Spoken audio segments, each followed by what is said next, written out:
Hey there, I'm Jeff with CreditCards.com. Today we're doing an overview of starter credit cards, what you should be thinking about when you're getting one. So a starter credit card is really designed for somebody with limited credit history or fair credit, somewhere around a 580 FICO score.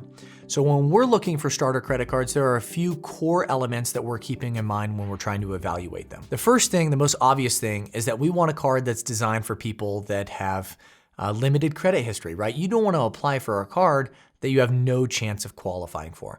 So we're firstly looking for cards that are designed for somebody like you. Now beyond that though, we want a few common sense features to help you build credit over time and be responsible with your credit card. Now the first thing is a free credit monitoring service. And this is near ubiquitous at this point. A lot of credit card companies and banks do offer free credit monitoring, but you want to make sure before you apply for the card that that particular bank or issuer does have a free credit monitoring service so you can keep tabs on your credit score. Now, the credit score you see from that service might not be the exact same credit score that a lender is pulling or that a bank is looking at, but it's a good gauge so that you can keep an eye on how it changes over time. And if your card, let's say you sign up for a new card that's designed just for you and will work for you, that one doesn't come with a free credit monitoring service. On our website, we do have a full guide just about some different free credit monitoring services that are worth looking into. If you're watching on YouTube, I can link that in the video description. If you're on our website, you can just search for that and you can find that guide that I think will be really helpful. Now, in addition to that, we want to see that your credit card has an auto pay feature. Now, whether or not you choose to use it is up to you. We tend to think it's a good idea just in case you happen to forget to pay your credit card. A lot of times people don't make payments on their credit cards, not because they don't have the money, but just simply because they made a mistake and they forgot. If you enable an auto pay feature, it can make sure that you're always paying your credit card bills on time. Even more, we want to make sure that your credit card has a $0 annual fee or a very modest annual fee. We're not big fans of paying for credit cards, especially if you have fair credit or limited credit history. You want to make sure that the fee that you're paying just to hold the credit card isn't any higher than like $100. Usually we want it to be $70 or under, or somewhere right around there, or $0.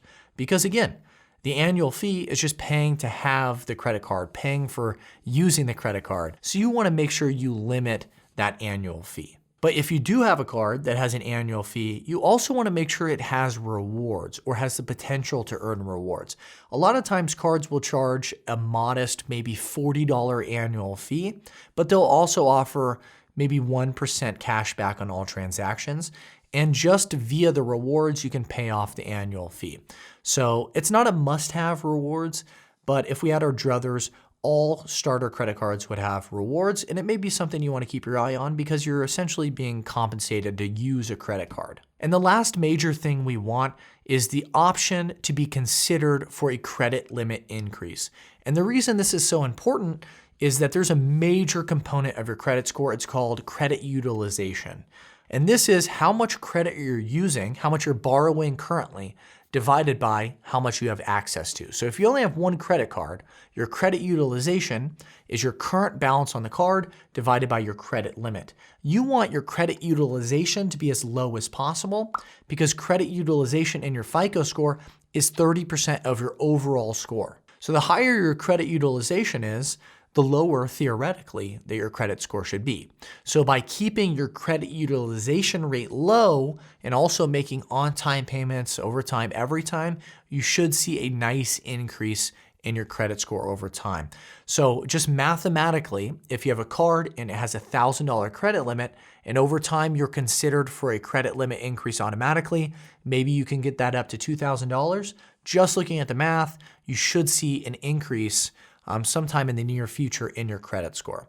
So that's just a quick overview of what to look for in starter credit cards. Of course, there's much more to know. If you're watching on YouTube, I will have more information for you in the video description.